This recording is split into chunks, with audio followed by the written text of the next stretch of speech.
Hello, friends. Welcome to Weep Weary World. I'm Jackie Lee Howard, and today's guest I've known since a preteen.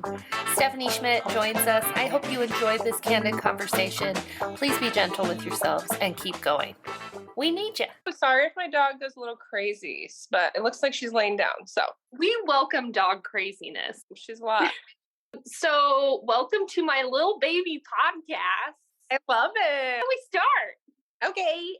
You really made me dig deep. Oh, I was like, you're making me dig so far into what you suppress. I love it. I love that everyone that I've been talking to has been like really reflecting on the question. Well, I guess I should introduce you to our listeners.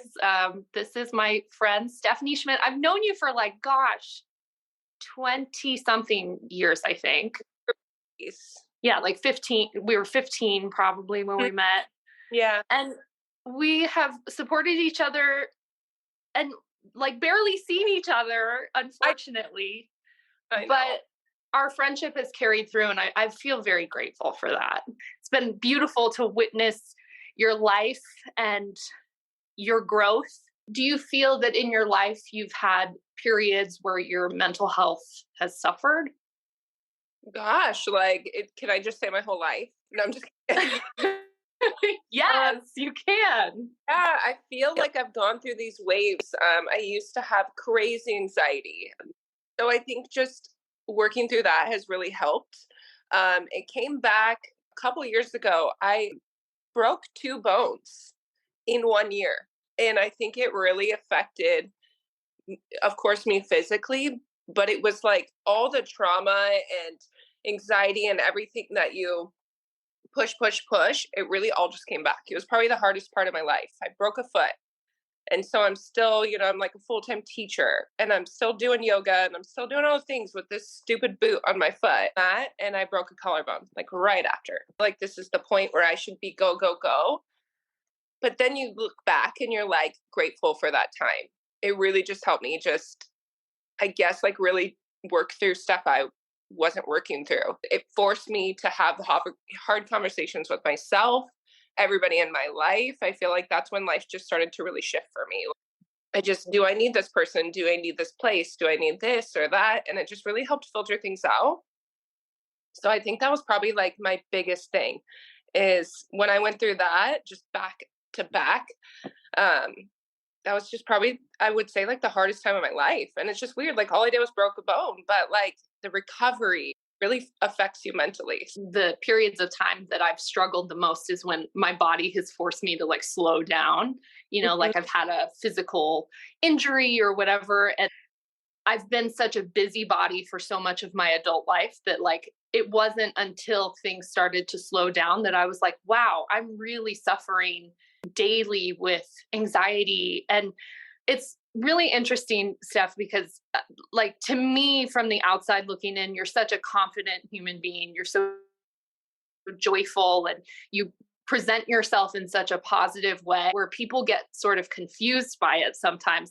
How can you be playful and fun and happy and also be struggling inside? And I just want to hear what are your thoughts on that?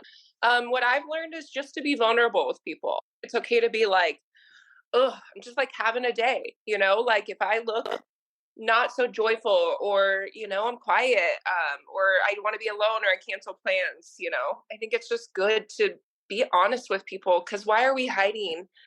Why are we hiding who we are, and not that we should let things define us, but I think just easier for me is just being honest with people.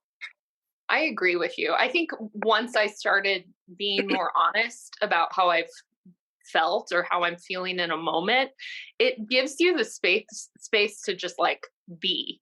And yeah.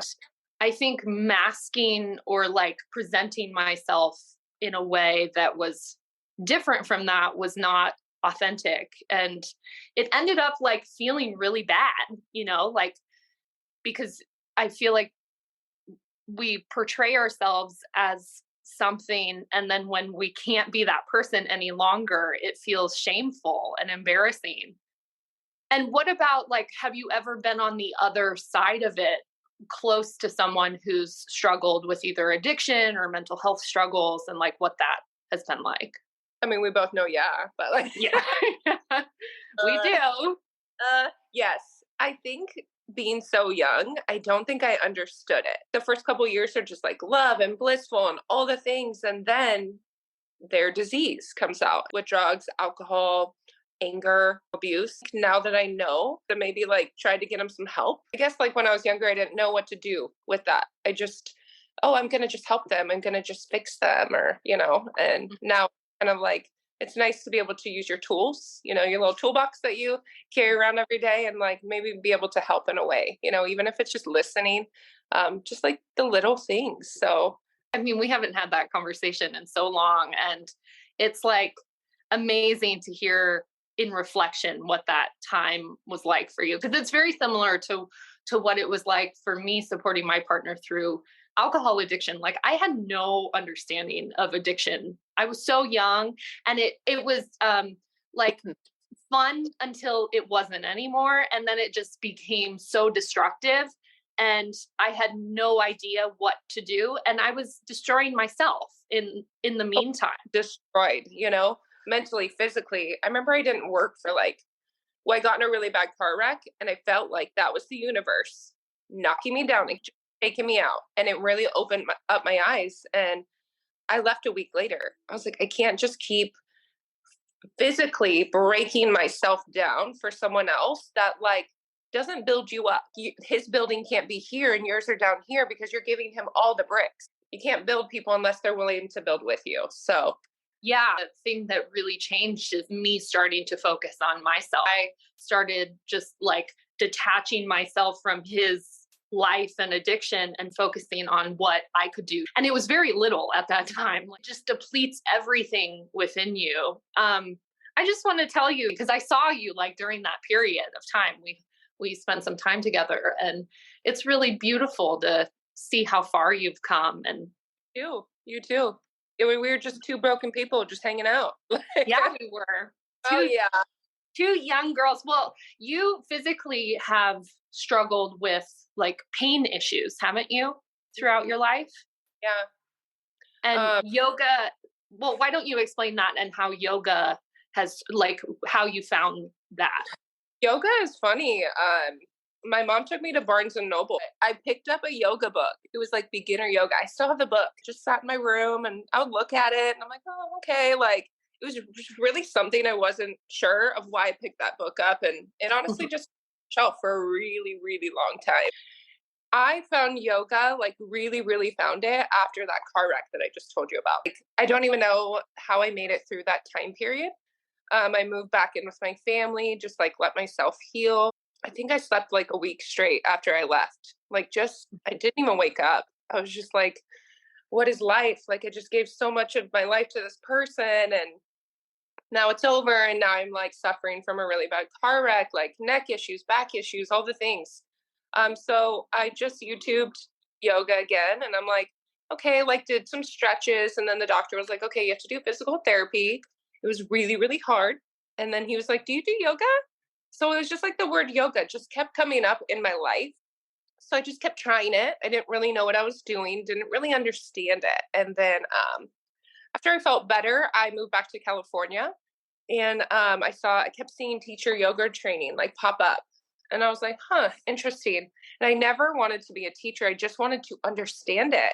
I wanted to be like, what have I been so curious about my entire life? It's like this whole thing in my brain just turned.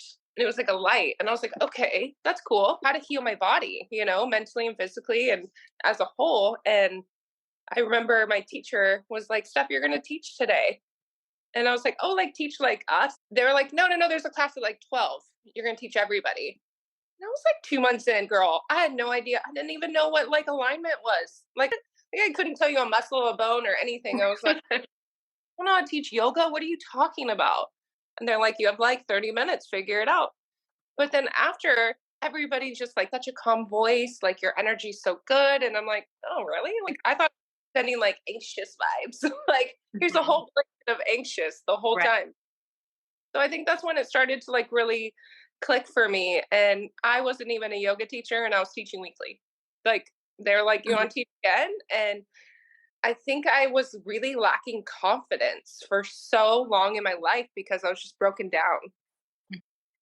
And what, like, physically has yoga helped you with your pain issues? Yeah, I feel I don't want to say I'm cured from anxiety, but I probably have it 2%. 2%. Incredible. Just learning about it, we carry so much stagnant energy. The chakras run down our bodies, and we're just carrying this energy in our body. And to learn how to just like, just let it go real quick, it's really helped with that. Just becoming, somebody that I lost a really long time ago, and then you're like, oh, okay, really cool. And then the pain aspect, yeah, I can't say that I'm no pain, but like it's like a different sore. Like I'm doing it to maintain old injuries, old trauma, but it's like also it's a really good workout too.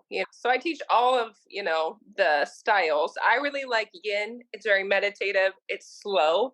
You're stressing your muscles instead. So you're like on pillows and blankets and you're like, chilling. But what you're doing is you're like stressing the muscles and then you're lengthening the body while you're like chilling, sleeping. Like it's probably my favorite because people come back the next day. They're like, I'm so sore. We didn't even do anything. And I'm like, exactly. You are one of the sleepiest girl. Like I'm proudly saying that because I too am a very sleepy girl. So for you to be like, this is the yoga that I like, I think I will connect with you. I'm still the sleepiest girl ever. Let's normalize naps as adults, please. Gosh. Even I'm like setting a 30-minute timer. I need a little power. And how do you get power? You sleep. But well, me too. I'm up so early. So by like 5 o'clock, I'm just like a zombie. A little power nap will get me through. I had to teach classes last night, and at 4 p.m. I set a 30-minute timer, and then I took a power nap, and then I worked through my whole night. And I was like, I wouldn't have been able to do it without that like little bit of power. So if you need a nap for your mental health, you do it. I am on board for that. That's probably one of the things that I do. If I'm stressed out or sad or anxious, I just need to go sleep for a minute. I totally agree. I think sleep is the one thing that we underestimate the most. Take a nap, girl. You deserve it. Well, I hope you enjoy your day. Thank you so much for being on the podcast. And I can't wait to see you in person. Next time I see you, maybe I'll be a yogi and we'll do it. And we'll do the thing. All right. Thank you. Love you so much. Thank you so much to Stephannie for this candid conversation and to all of you listening. I hope you can be gentle with yourself this week, maybe stretch your body, and I will see you soon. Love ya.